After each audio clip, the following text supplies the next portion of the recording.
Жазбаша сөйлеу тілі дегеніміз не?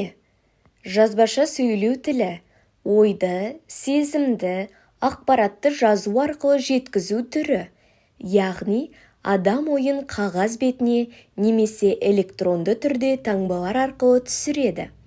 Жазбаша сөйлеу тілінің ерекшеліктері.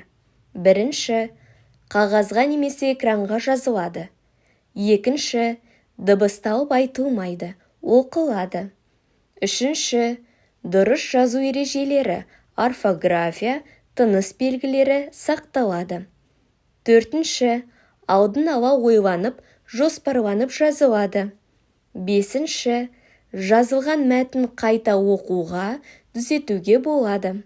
Мысалдар: хат жазу, шығарма жазу, күнделік жазу, эссе, мақала жазу, ақпараттық хабарлама жазу, электрондық хат, хабарлама жазу. Жазбаша сөйлеу тілі адамның ойын, пікірін, ақпаратын жазу арқылы жеткізетін тілдік форма.